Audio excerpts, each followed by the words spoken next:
Hello, welcome back to Ellu's wonder recipe. ഇന്ന് നമ്മളിവിടെ Musk melon കൊണ്ടുള്ള ഒരു ഈസി ഐസ്ക്രീമാണ് ഉണ്ടാക്കുന്നത്. അത് എങ്ങനെയാണെന്ന് നമുക്ക് നോക്കാം. ഐസ്ക്രീം തയ്യാറാക്കുന്നതിന് വേണ്ടി ഒരു മസ്ക് മെലനാണ് അല്ലെങ്കിൽ ഒരു ഷമാമാണ് ഞാനിന്ന് എടുത്തിരിക്കുന്നത്. ബാക്കി ചേരുവകൾ നമുക്ക് നോക്കാം. 2 കവറ് പാലെടുത്തിട്ടുണ്ട്. ഇത് ഒരു പാത്രത്തിലേക്ക് നമുക്ക് പൊട്ടിച്ചൊഴിക്കാം.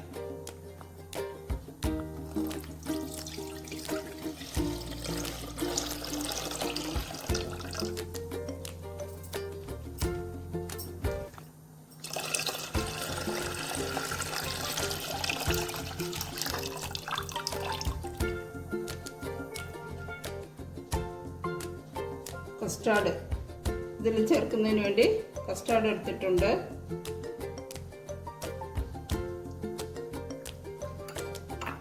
കസ്റ്റാർഡ് ഇത് കലക്കിയെടുക്കണം. നമുക്ക് പാല് തിളപ്പിക്കുന്നതിന് വേണ്ടി വെച്ചിട്ടുണ്ട്. കുറച്ച് കഴിഞ്ഞ് നമുക്കിതിൽ മധുരം ചേർത്ത് കൊടുക്കാം. ആദ്യം നന്നായിട്ടൊന്ന് തിളച്ച് വരട്ടെ. പാല് ചെറുതായിട്ട് ചൂടായിട്ടുണ്ട്.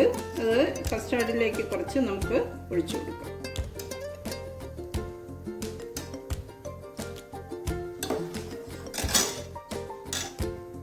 നന്നായിട്ടിത് ഇളക്കി യോജിപ്പിക്കും. എന്നിട്ടിത് നമുക്ക് മാറ്റി വയ്ക്കാം. പാലിലേക്ക് എടുത്തു വെച്ചിരിക്കുന്ന പഞ്ചസാര നമുക്ക് മധുരത്തിന് വേണ്ടി ചേർത്ത് കൊടുക്കാം. ആദ്യം ഒരു 1/4 ഭാഗം ചേർക്കുക. മധുരം നോക്കിയതിന് ശേഷം വേണമെങ്കിൽ കുറച്ചുകൂടി നമുക്ക് ആഡ് ചെയ്യാം. ആദ്യം ചേർത്ത പഞ്ചസാര അരിഞ്ഞിട്ടുണ്ട്. നമുക്ക് ഇതിൻ്റെ ടേസ്റ്റ് ഒന്ന് നോക്കാം.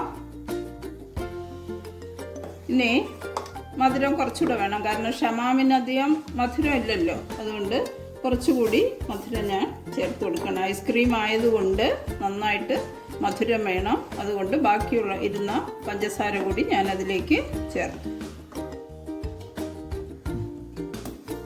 പാല് തിളച്ച് വന്നിട്ടുണ്ട്.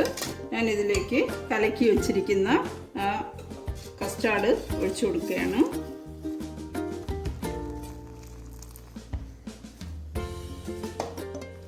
നന്നായിട്ട് ഇനി കുറുകി വരും. ഇത് കുറച്ച് നേരം നമുക്കിത് ഒന്ന് ഇളക്കി കൊടുക്കാം. നന്നായി കുറുകി വന്നിട്ടുണ്ട്. നമുക്കിനി ഇത് തണുക്കുന്നതിന് വേണ്ടി മാറ്റി വയ്ക്കാം.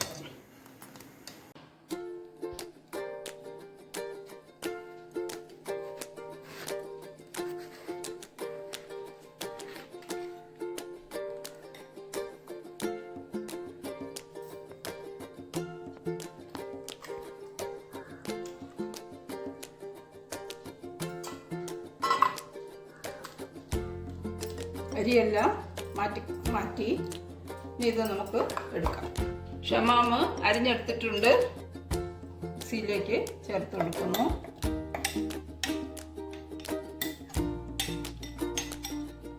നന്നായിട്ട് പേസ്റ്റ് രൂപത്തിലാക്കണം. ഇത് ഷമാമ് അടിച്ചെടുത്തിട്ടുണ്ട്. കുറച്ച് ലൂസായിട്ടാണ് ഇത് ഇരിക്കുന്നത്. ഇതിനെ നമുക്കൊരു പാത്രത്തിലേക്ക് ഒഴിച്ചു വയ്ക്കാം.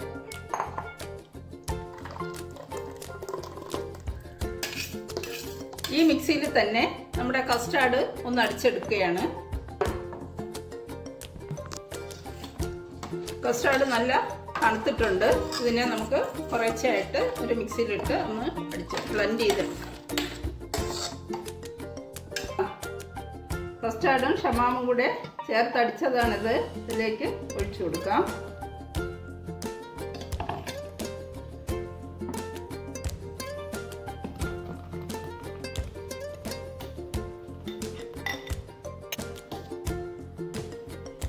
ഇനി ഇത് ഐസ്ക്രീം പാത്രത്തിൽ ഒഴിച്ച് ഫ്രീസ് ചെയ്യാനായിട്ട് വെക്കണം. സെറ്റ് ചെയ്യുന്നതിന് വേണ്ടി ഞാൻ ഒരു പാത്രത്തിലേക്ക് മാറ്റുകയാണ്.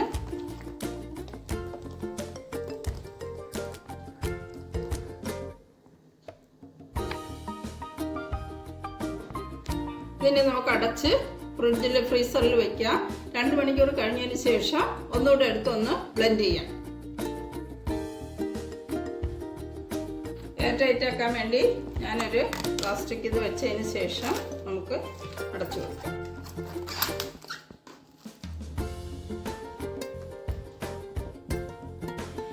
രണ്ട് മണിക്കൂർ കഴിഞ്ഞ് ഒന്ന് തുറന്ന് നോക്കുകയാണ്. ഇത് ഒന്നുകൂടെ നമുക്ക് ബ്ലെൻഡ് ചെയ്ത് വെക്കാം. കട്ടിയായിട്ടുണ്ട്. ഇതിനെ ഒന്നുകൂടെ മിക്സിയിലിട്ട് ഒന്നുകൂടെ ബ്ലെൻഡ് ചെയ്ത് ചെറിയ പാത്രത്തിൽ ഒഴിച്ച് വെക്കാം. അപ്പോൾ പെട്ടെന്ന് ഐസ്ക്രീം ആവും. ചെറിയ പാത്രത്തിൽ ഒഴിക്കുകയാണ് ഞാനൊന്നുകൂടെ.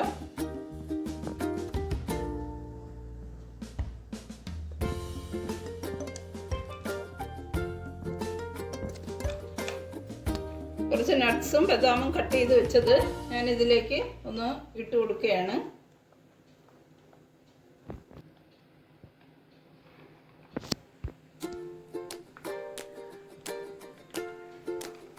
ഷമാമ് കട്ട് ചെയ്തതൂടെ കൊണ്ട് കുറച്ച് ഇതിൽ ഇട്ട് കൊടുക്കുകയാണ്.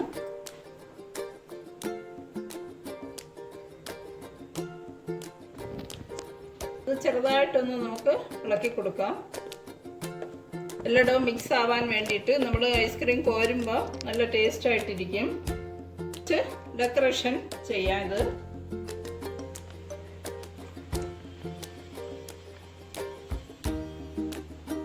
ഷമാമും അതുപോലെ കുറച്ച്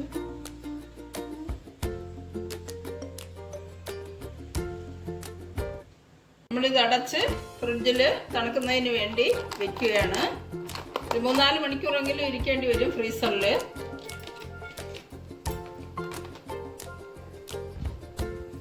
നന്നായിട്ട് എയർ ടൈറ്റായിട്ട് വയ്ക്കാം.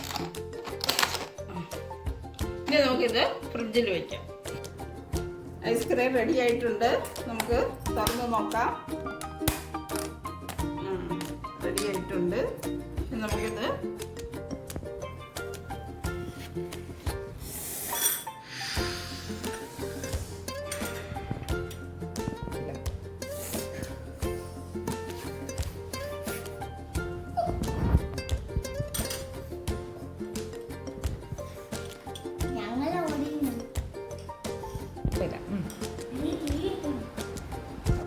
വളരെ എളുപ്പമാണ്, ടേസ്റ്റിയാണ്.